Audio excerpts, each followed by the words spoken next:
Love कुश चरित्र। देवताओं द्वारा श्री राम की स्तुति, श्री राम का उन्हें वरदान देना तथा राम राज्य का वर्णन।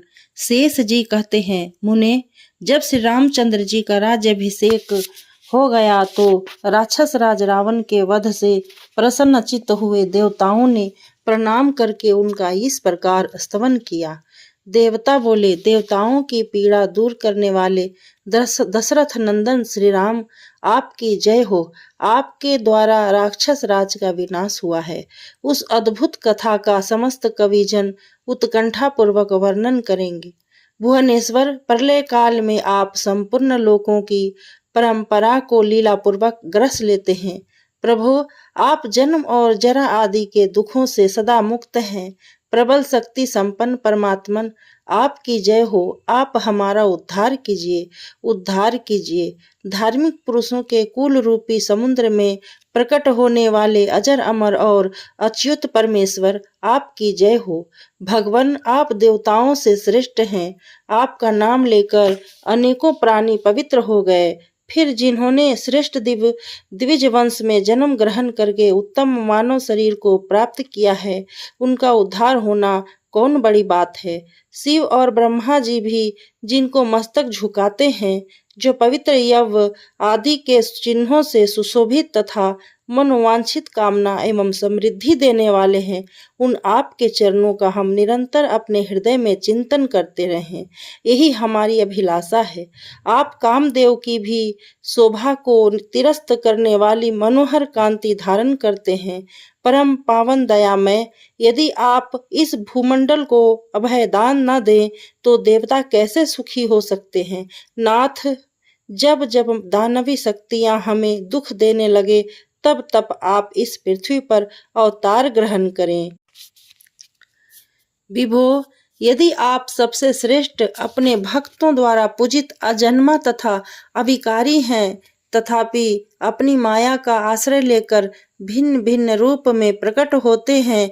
आपके सुंदर चरित्र, पवित्र लीलाएं मरने वाले प्राणियों के लिए अमृत के समान दिव्य जीवन प्रदान करने वाले हैं।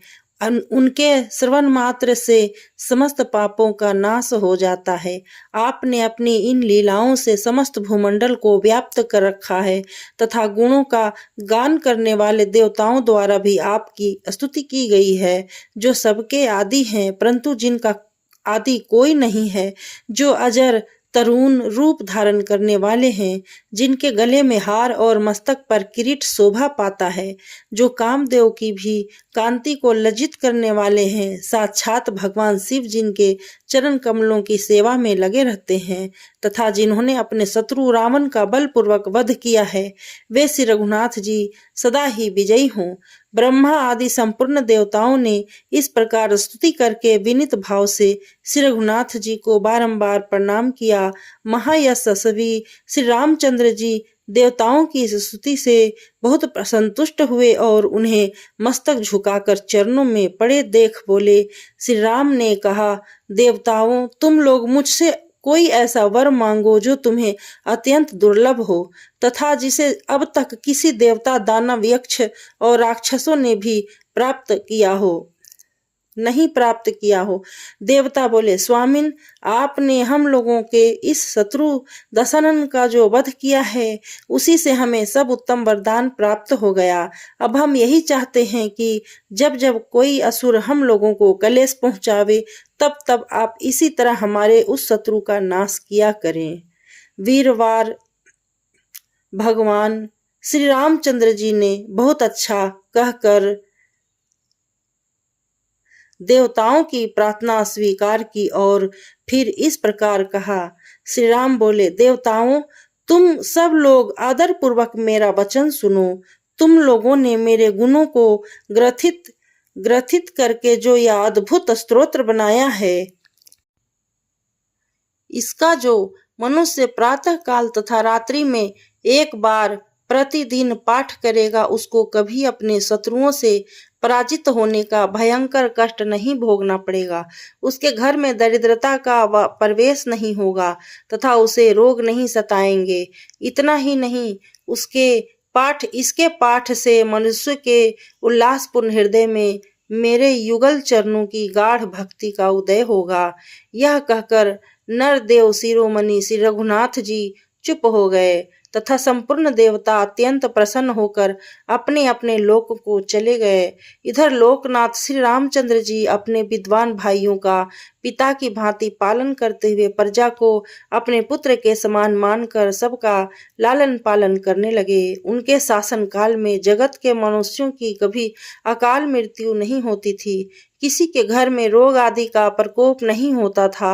न कभी इति दिखाई देती और न शत्रु से कोई भय होता।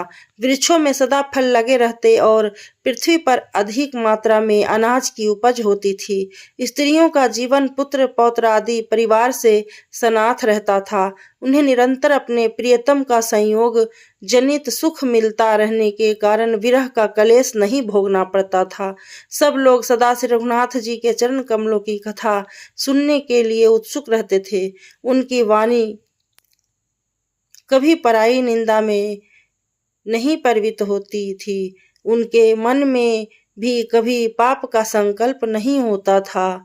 सीतापति श्री रामचंद्र के मुख की ओर निहारते समय लोगों की आंखें स्थिर हो जाती। वे एकटक नेत्रों से उन्हें देखते रह जाते थे। सबका हृदय निरंतर करुणा से भरा रहता था। सदा इष्ट यज्ञ एक गादी और आपूर्त कुएं खुदवाने बगीचे लगवाने आदि के अनुष्ठान करवाने वाले लोगों के द्वारा उस राज्य की जड़ और मजबूत होती थी। समूचे राष्ट्र में सदा हरी भरी खेती लहलहाती रहती थी।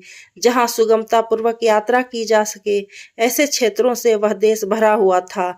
उस राज्य का देश सुंदर और प्रजा उत्तम थे। सब लोग स्वस्थ रहते थे। गौवें अधिक थी और घास पात का अच्छा सुविधा था। स्थान स्थान पर देव मंदिरों की श्रेणियां राम राज्य की शोभा बढ़ाती थी तथा उस राज्य में सभी गांव भरे पूरे और धन संपत्ति से सुशोभित थे। वाटिकाओं में सुंदर सुंदर फूल शोभा पाते और वृक्षों में स्वादिष्ट फल लगते थे। कमलों से भरे हुए तालाब वहां की भूमि का सौंदर्य बढ़ा रहे थे। राम राज्य में केवल नदी ही सदंभा उत्तम जल वाली थी। वहां की जनता कभी भी सदंभा दंभ या पाखंड से युक्त नहीं दिखाई देती थी। ब्राह्मण क्षत्रिय आदि वर्णों के कुल समुदाय ही कुलीन उत्तम कुल में उत्पन्न थे। उनके धन नहीं कुलीन थे, अर्थात उनके धन का कुत्सित मार्ग में लय उपयोग नहीं होता था। उस राज्य की स्त्रियों में ही विभर्म हाव भाव या विलास था। विद्वानों में कभी विभर्म भ्रांति या मूल भूल का नाम भी नहीं था। वहां की नदियां ही कुटिल मार्ग से जाती थी। प्रजा नहीं, अर्थात प्रजा में कुटिलता का सर्वथा अभाव था। श्री राम के राज्य में केवल कृष्ण पक्ष की रात्रि ही तम अंधकार से युक्त थी। मनुष्यों में तम अज्ञान या दुख नहीं था। वहां की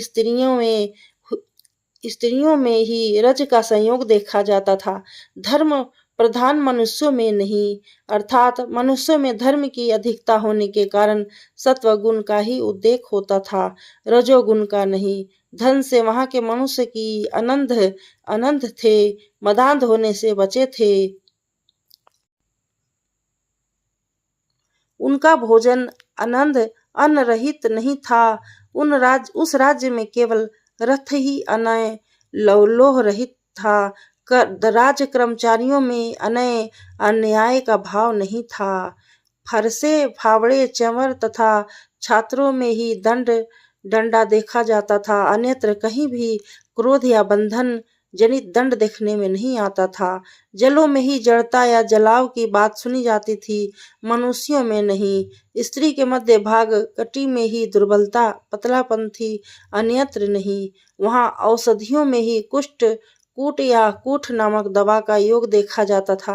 मनुष्यों में कुष्ठ कोढ़ का नाम भी नहीं था। रत्नों में ही वेद छिद्र होता था। मूर्तियों के हाथों में ही शूल त्रिशूल रहता था। प्रजा के शरीर में वेद या शूल का रोग नहीं था। रसानुभूति के समय सात्विक भाव के कारण ही शरीर में कंप होता था, भय के कारण नहीं। कहीं किसी को कंपकपी होती हो ऐसी बात नहीं देखी जाती थी। राम राज्य में केवल हाथी ही मतवाले होते थे, मनुष्यों में कोई मतवाला नहीं था। तरंगे जलाशय में भी उठती थी, किसी के मन में नहीं, क्योंकि सबका मन स्थिर था। दान मद का त्याग केवल हाथियों ही दृष्टिगोचर होता था, राजाओं में नहीं। कांटे ही तीखे होते थे, मनुष्य का स्वभाव नहीं। केवल बानों का ही गुणों से वियोग होता था, मनुष्यों का नहीं। दृढ़बंधों की सुश्लीलष्ट प्रबंध रचना था। कमलबंध आदि श्लोकों का ही रचना केवल पुस्तकों में ही उपलब्ध होती थी। लोक में कोई दृढ़ बंधन में बांधा या कैद किया गया हो ऐसी बात नहीं सुनी जाती थी। प्रजा को सदा ही श्री रामचंद्र जी से लाड़ प्यार होता था। अपने द्वारा लालित प्रजा का निरंतर लालन पालन करते हुए वे उस संपूर्ण देश की रक्षा करते थे। श्री राम के दरबार में अगस्त्य जी का आगमन, उनके द्वारा रावण आदि के जन्म तथा तपस्या का वर्णन और देवताओं की प्रार्थना से भगवान का अवतार लेना। शेष जी कहते हैं, एक बार एक नीच के मुख से श्री सीता जी के अपमान का बात सुनकर धोबी के आक्षेपपूर्ण वचन से प्रभावित होकर श्री रघुनाथ जी ने अपनी पत्नी का परित्याग कर दिया। इसके बाद वे सीता से रहित एकमात्र पृथ्वी का जो उनके आदेश से ही सुरक्षित थी, धर्म अनुसार पालन करने लगे। एक दिन महापति श्री रामचंद्र जी राजसभा में बैठे हुए थे। इसी समय मुनियों में श्रेष्ठ अगस्त्य ऋषि को जो बहुत बड़े महात्मा थे वहां पधारे। समुद्र को सोख लेने वाले उन अद्भुत महर्षि को आया देख महाराज श्री रामचंद्र जी अर्घ लिए संपूर्ण सभासदों तथा गुरु वशिष्ठ के साथ उठकर खड़े हो गए। फिर स्वागत सत्कार के द्वारा उन्हें सम्मानित करके भगवान ने उनकी कुशल पूछी और जब वे सुखपूर्वक आसन पर बैठकर विश्राम कर चुके तो श्री रघुनंदन ने उनके वार्तालाप आरंभ किया। श्री राम जी ने कहा, महाभाग कुंभज, आपका स्वागत है। तपोनिधे, निश्चय ही आज आपके दर्शन से हम सब लोग कुटुंब सहित पवित्र हो गए। इस भूमंडल पर कहीं कोई भी ऐसा प्राणी नहीं है जो आपकी तपस्या में विघ्न डाल सके। आपकी सहधर्मिणी लोपामुद्रा भी बड़ी सौभाग्यशालिनी है, जिनके पतिव्रत्य धर्म के प्रभाव से सब कुछ शुभ ही होता है। मुनीश्वर, आप धर्म के साक्षात विग्रह और करुणा के सागर हैं। लोभ तो आपको छू भी नहीं गया है। बताइए, मैं आपका कौन सा कार्य करूं महामुने? यदि आपकी तपस्या के प्रभाव ही सब कुछ सिद्ध हो जाता है, आपके संकल्प मात्र से ही सब कुछ हो जाता है, तथापि मुझ पर कृपा करके ही मेरे लिए कोई सेवा बतलाई।